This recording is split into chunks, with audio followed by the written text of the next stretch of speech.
NPS जो है new pension scheme, नई पेंशन स्कीम एक बनाई है जिसमें जो एम्प्लॉई हैं वो अपना कुछ कंट्रीब्यूट लगाते हैं और उतना ही अमाउंट उनका एम्प्लॉयर भी लगाता है। और ये है किस किस के लिए ये देखते हैं हम। सबसे पहले तो गवर्नमेंट एम्प्लॉय के लिए है, सेंट्रल गवर्नमेंट एम्प्लॉय हो या स्टेट गवर्नमेंट एम्प्लॉय, दोनों के लिए ये कंपलसरी है और ये न्यू पेंशन स्कीम के अंडर आ चुके हैं। सेकंड है कॉरपोरेट सेक्टर। कॉरपोरेट सेक्टर में भी आप इसको ले सकते हैं और टीयर 1 में आप अपना अकाउंट ओपन करवा सकते हैं। इसके साथ साथ टीयर 2 भी आप खुलवा सकते हैं। आगे मैं इसकी पूरी जानकारी दूंगा, आप इस वीडियो को देखते रहें। और थर्ड है हमारा कोई भी पर्सन जो इंडिया का है इंडिविजुअल, वो इंडिविजुअल अपना अकाउंट खुलवा सकता है। तो ये थी बात कि एनपीएस में कौन कौन व्यक्ति अपना अकाउंट खुलवा सकते हैं। चलिए देखते हैं आगे। एनपीएस में कितना अमाउंट आप लगाएंगे और आपको कितना मिलेगा, इसके बारे में हम चर्चा कर रहे हैं। सबसे पहली बात, गवर्नमेंट एम्प्लॉई है अगर कोई, तो उसकी बेसिक पे जितनी भी है प्लस में जितना उसको डीए मिल रहा है, सपोज अभी 125% आपको डीए मिल रहा था पीछे, अब 7th पे कमीशन लग चुका है, तो ये जो डीए है ये आपका 0 हो चुका है, लेकिन आपकी जो बेसिक पे है वो अब बढ़ गई है। तो एनपीएस में क्या होगा, बेसिक पे जितनी है प्लस में जितना डीए आपको मिल रहा है उन दोनों को ऐड कर दीजिए, उसका 10% आपका एनपीएस में कंट्रीब्यूट होगा। बहुत सारे कंफ्यूज रहते हैं कि बेसिक पे ही का 10% होगा या कैसे होगा, क्या होगा। तो मैं आपको बताना चाहूँगा कि बेसिक पे प्लस में डीए का 10% आपका एनपीएस में कंट्रीब्यूट होता है हर महीने। और जितना आप कंट्रीब्यूट करते हैं ना, उतना ही आपका जो गवर्नमेंट है, वो डिपार्टमेंट जो भी है, वो आपके अकाउंट में कंट्रीब्यूट करता है। यानी कि अगर आपकी कुछ अमाउंट मान लीजिए आपका है 2400 कुछ, तो इसमें 2400 ही गवर्नमेंट भी लगाएगी पैसा और आपका जो अमाउंट हो जाएगा वो होगा 4800 रुपये, जो आपको हर महीने आपके अकाउंट में चल जाएगा। अब बात आती है एनपीएस के टाइप की। तो एनपीएस के 2 टाइप हैं, आप सभी को पता होगा, और नहीं पता है तो मैं बता देता हूँ। टीयर 1 और टीयर 2 2 टाइप होते हैं। टीयर 1 में मोस्टली सारे के सारे अकाउंट टीयर 1 में ओपन होते हैं। आपका जो अकाउंट है वो टीयर 1 में ओपन हुआ होगा, और अगर आपको टीयर 2 भी ओपन कराना है तो आप एक एप्लीकेशन देंगे और आपका टीयर 2 ओपन कर दिया जाएगा। इसमें फैसिलिटी क्या है ये भी मैं आपको आगे बताऊंगा। जितना आपने कंट्रीब्यूट किया है, आपने सपोज 4800 रुपये आपके अकाउंट में गए हैं, तो वो 4800 रुपये गवर्नमेंट के जो एनपीएस एनएसडीएल जो डिपार्टमेंट है वो क्या करते हैं, इनको इन्वेस्ट कर देते हैं अलग अलग फंड मैनेजमेंट में। ये फंड मैनेजमेंट कौन कौन से हैं, ये फंड मैनेजमेंट 7 हैं हमारे, आप इनमें से किसी में भी छाड़ सकते हैं। लेकिन अगर आप गवर्नमेंट एम्प्लॉय हैं तो आपके लिए सिर्फ 3 अवेलेबल हैं, LIC pension fund, SBI pension fund और यूटीआई रिटायरमेंट सॉल्यूशन लिमिटेड। आप इसी में पैसे आपके कंट्रीब्यूट जो आपने दिया था, आपके जो अमाउंट है वो इन्हीं में लगाए जाएंगे, इनसे अलग नहीं लगाए जा सकते। लेकिन अगर आप एक इंडिविजुअल हैं या कॉरपोरेट सेक्टर के हैं तो आप इन 7 में से किसी में भी पैसे आपके लगाए जा सकते हैं। तो ये थी बात हमारी कंट्रीब्यूशन की। अब मैं आपको ये बताऊंगा कि आपके जो पैसे हैं वो कितने परसेंट इन तीनों में या इन 7 में डिवाइड होंगे। ये देखिए, आपके जो पैसे हैं वो इक्विटी में लगेंगे सेकंड आपके कॉरपोरेट बॉन्ड लिए जाएंगे आपके अमाउंट के, और थर्ड है गवर्नमेंट बॉन्ड लिए जाएंगे। इनमें से सबसे सिक्योर कौन से माने जाते हैं? सबसे सिक्योर माने जाते हैं गवर्नमेंट बॉन्ड। इक्विटी में रिस्क रहता है, लेकिन यहाँ पे जो ये इक्विटी है वो इतनी अच्छी उसमें लगाए जाते हैं, कंपनियों में लगाए जाते हैं जहाँ से रिस्क जो है वो बहुत कम हो जाता है। लेकिन है तो ये इक्विटी शेयर, तो इसीलिए रिस्क तो इनमें रहता ही है। फिर भी ये रिस्क जो है माइनर बना रहता है। सेकंड है हमारा कॉरपोरेट बॉन्ड ले लेते हैं बॉन्ड लेके, और थर्ड है हमारा गवर्नमेंट के बॉन्ड ले लेते हैं। अगर आप एक गवर्नमेंट एम्प्लॉय हैं और आपने एक फॉर्म फिलअप किया होगा एनपीएस का अकाउंट खुलवाने के लिए, एनपीएस की आपको एक किट मिली होगी, वो किट है आपके लिए, और आप उसको ऑनलाइन जाके अपनी किट के अनुसार एक्टिवेट करके अपना अमाउंट देख सकते हैं कि आज का मेरा कितना पैसा लगा हुआ मार्केट में, आपको कितना इंटरेस्ट मिला है, वहाँ पे पूरी डिटेल मिलेगी और आपका पैसा कहाँ कहाँ पे लगाया गया है। अगर आप गवर्नमेंट एम्प्लॉय हैं तो आपको सिर्फ ये 3 ही ऑप्शन मिले हैं, और अगर आप एक इंडिविजुअल पर्सन हैं या कॉरपोरेट सेक्टर के पर्सन हैं तो आपको ये 7 के साथ मिले हुए हैं। अब बात आती है कि आपका जो अमाउंट है, मान लीजिए आपका अमाउंट में 4800 रुपये लेके चला हुआ था, उसमें से अगर आपने फॉर्म फिलअप किया हुआ है और आपने अपनी मर्ज़ी से परसेंटेज दी हुई है कि मेरा इक्विटी में इतना परसेंट लगेगा, कॉरपोरेट बॉन्ड में इतना और गवर्नमेंट बॉन्ड पे इतना, अगर तो आपने एक्टिव पे क्लिक किया हुआ है तो वो फॉर्म मैं यहाँ पे नहीं दिखा सका, उसके लिए सॉरी। अभी याद आया मेरे को कि वो फॉर्म भी इसमें लेना चाहिए था। लेकिन आप यहाँ पे ध्यान से सुनेंगे ना तो आपको ये समझ में आ जाएगा। मान लीजिए आपने जब वो फॉर्म भरा और आपने कुछ भी नहीं लिखा कि मेरा इक्विटी में कितना पैसा लगना चाहिए, बॉन्ड में कितना और गवर्नमेंट बॉन्ड में कितना, तो आपका ऑटोमेटिकली ऑटो पे चॉइस मान लिया जाता है, और ऑटो पे चॉइस मानने के बाद आपकी 35 साल तक इक्विटी में 50% पैसा लगेगा, कॉरपोरेट में 30 और गवर्नमेंट में 20% पैसा लगेगा। यानी इसका 50% यानी 2400 रुपये आपका इक्विटी में लगेगा, और बाकी बचे 2400 रुपये, वो 2400 रुपये इन दोनों में 30 और 20 की रेशो में डिवाइड होके पैसा लग जाएगा। अब ये 50% क्यों लगाया जाता है? क्योंकि इक्विटी में सबसे ज़्यादा बेनिफिट होता है, इंटरेस्ट ज़्यादा मिलता है, यानी रिटर्न जो है वो बहुत अच्छे से मिल जाता है। इसी कारण से गवर्नमेंट क्या करती है, 35 साल तक तो आपका 50% इसी में रखती है, फिर उसके बाद 30% इसमें कॉरपोरेट में और 20% गवर्नमेंट बॉन्ड में। फिर जैसे ही आप 36 साल के हो जाते हैं 36 साल के हो जाते हैं, यहाँ से 2% निकाल के आपका क्या किया जाता है, यहाँ से 1% निकाल के, यानी 3% आपके निकाल लिए गए और 3% गवर्नमेंट बॉन्ड में ज़्यादा लगा लिए गए, क्योंकि गवर्नमेंट बॉन्ड जो है सिक्योर माने जाते हैं इक्विटी के कंपैरिजन में। तो ऐसे ही अगले साल 37 साल में ऑटोमेटिकली अगर आपने चॉइस किया हुआ है अपने फॉर्म में, तब ये ऐसा होता है। नहीं तो आपने अगर चॉइस दे रखी है 50%, 30% और 20% की, तो ये ऐसी ही रहेगी। या फिर आपको अगर 35 साल के बाद चेंज करवानी है तो आप एक एप्लीकेशन लिखेंगे, एक फॉर्म भरेंगे और दोबारा फिर से आप 50, 30 और 20 पे लगा सकते हैं। नहीं तो ये जब आप 60 साल के हो जाओगे तब रिटायरमेंट के टाइम आपकी जो कंट्रीब्यूशन है वो इक्विटी में 10% रह जाएगी बस, और कॉरपोरेट बॉन्ड में भी 10% और जो गवर्नमेंट बॉन्ड में 80%, क्योंकि गवर्नमेंट बॉन्ड सिक्योर मानी जाती है और आपका पैसा बहुत ज़्यादा हो जाएगा। इसीलिए गवर्नमेंट इसको हर साल चेंज करती रहती है और लास्ट में आपको इतने % पे गवर्नमेंट बॉन्ड मिल जाएंगे। आपको बस ये डिटेल में मैं इसी वजह से बता रहा हूँ क्योंकि आपका पैसा है, आपका पैसा कहाँ पे लगा जा रहा है ये आपको पता होना चाहिए। चलिए देखते हैं आगे।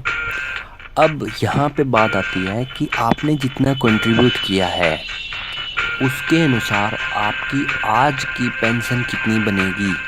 उसके लिए आप क्या करेंगे, आप इस लिंक पे जाइए npstrust.org.in। इसमें जाएंगे तो आपको पेंशन कैलकुलेटर नज़र आएगा, वहाँ पे क्लिक कीजिए और आपकी एक ये विंडो इस तरह से ओपन हो जाएगी।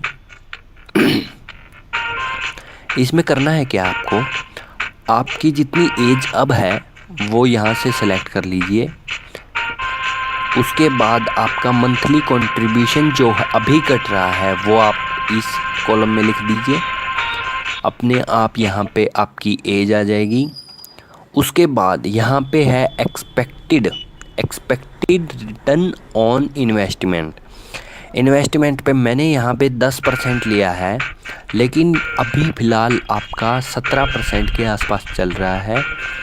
आप अपनी उस साइट पे जो एनपीएस की है उस पे जाके आप अपना इंटरेस्ट जो इन्वेस्टमेंट पे रिटर्न जो मिल रहा है वहाँ पे परसेंटेज लिखी होगी, वहाँ से आप देख सकते हैं। लेकिन मैंने 10 क्यों माना है, 10 मैंने ये माना है कि ये एवरेज है और इतना तो मिलेगा ही मिलेगा। जितना हमने कंट्रीब्यूट किया था उसका 10% अगर मैं रिटर्न मानूँ तो मेरे को जो है 60% रिटायरमेंट के टाइम पे पैसे मिलेंगे, वो आपके ये होंगे।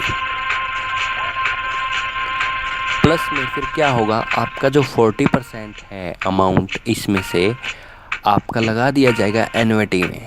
एन्युटी में अगर आप पैसा लगाएंगे तो होगा क्या, जो जितना पैसा 40% आपने एन्युटी में लगाया है उसी का आपको पेंशन मिलेगी, उतने ही अमाउंट की आपको पेंशन मिलेगी। तो जैसा इसमें दिखाया गया है कि 40% आपका ये 65,40,371 रुपये होंगे अगर आपकी जो कंट्रीब्यूशन है वो इतनी हो। तो ये डिपेंड करेगी आपकी कंट्रीब्यूशन पे। 40% जो एन्युटी होगी, एन्युटी क्या होती है, एन्युटी आप ये मोटा मोटा हिसाब लगा के चलिए कि आप जैसे ही 60 साल के हो जाएंगे आपको 60% जो पैसा है आपका कंट्रीब्यूशन का, जितना भी उस दिन इकट्ठा हुआ है उसका 60% तो आपको मिल जाएगा, और 40% जो बचा है उसको ये दोबारा से इन्वेस्ट कर देते हैं, री इन्वेस्टमेंट कर देते हैं उसकी, और री इन्वेस्ट करके उस पे जितना भी आपको रिटर्न मिलेगा हर महीने वो आपकी बेसिक पे नहीं पेंशन होगी, पेंशन होगी। तो इसमें एक्सपेक्टेड जो एन्युटी रेट है वो 6% मैंने लिया है, क्योंकि ये नॉर्मल है, इतना तो मिलेगा ही मिलेगा रिटर्न जो है। तो इतना ही आप रख सकते हैं या इससे ऊपर भी रख सकते हैं आप, वो डिपेंड करता है कितना रिटर्न आपको मिलेगा। ये एक्सपेक्टेड है, 6% मैंने माना है, इतना तो मिलता ही मिलता है। और जो मंथली पेंशन बनेगी वो आपकी इस कॉलम में नज़र आएगी आपको। तो मैं लगा सकता हूँ कि जिस आदमी का, जिस बंदे का, या गवर्नमेंट एम्प्लॉय का या कॉरपोरेट सेक्टर का कोई बंदा है, अगर उसका इतना कंट्रीब्यूशन लग रहा है हर महीने तो उसको पेंशन मिलेगी 32,702 रुपये। इतनी तो मिलेगी ही मिलेगी, यानी वो आज के टाइम पे इतनी पेंशन का हकदार है। लेकिन अब बात आती है कि ये जो अमाउंट है ये सेम तो नहीं रहेगा भाई। क्यों नहीं रहेगा? क्योंकि आपका 7th पे कमीशन लगेगा, 8 लगेगा या डीए बढ़ेगा। हर साल 2 बार डीए लगता है और 1 बार इंक्रीमेंट लगती है, तो ये जो अमाउंट है ये बढ़ती रहेगी। अगर आपकी अमाउंट इतनी रहे तो आपको 32,702 रुपये तो कहीं नहीं गए, आपके पेंशन के मिलेंगे ही मिलेंगे। इससे ऊपर मिलेंगे तो आपकी हो सकती है 40,000 हो या 42,000, 45,000 इतनी हो। तो हम एक मोटा मोटा हिसाब लगाते हैं कि आपकी इतनी पेंशन तो बनेगी ही बनेगी, ठीक है। फिर उसके बाद हम देखते हैं, आप इसको कैलकुलेटर को यूज कीजिए, आपको एक अंदाज़ा सा हो जाएगा। ये कोई कंफर्म नहीं आती कि कितनी पेंशन आपको मिलेगी, लेकिन एक मोटा मोटा हिसाब ज़रूर आ जाएगा आपको कि कितनी पेंशन आपको मिलेगी एट दैट टाइम, एक्सपेक्टेड कर सकते हैं हम। अब इसके बाद मैं बात करूँगा एन्युटी जो सर्विस प्रोवाइडर हैं वो कौन कौन से हैं। आपका पैसा 40% जो आपका पैसा है पेंशन के बाद जिसमें लगेगा, वो कौन कौन सी कंपनियां हैं, वो ये कंपनियां हैं, 7 कंपनियां हैं। LIC है, SBI है, ICICI है, बजाज एलियांज है, इसमें रिलायंस है, HDFC है, स्टार यूनियन है। ये बहुत अच्छी कंपनियां हैं और ट्रस्टेड हैं। इन पे जो रिटर्न है वो अच्छा मिलता है, इसी वजह से इसमें जो रिस्क है वो बहुत ही कम है। इसी वजह से इन कंपनियों में पैसा लगाया जाता है ताकि आपका पैसा सिक्योर रहे। आगे देखते हैं। अगर आपको रिटायरमेंट से पहले NPS में जो पैसे लगाए हुए हैं वो चाहिए, जैसे कंडीशन आती है 2।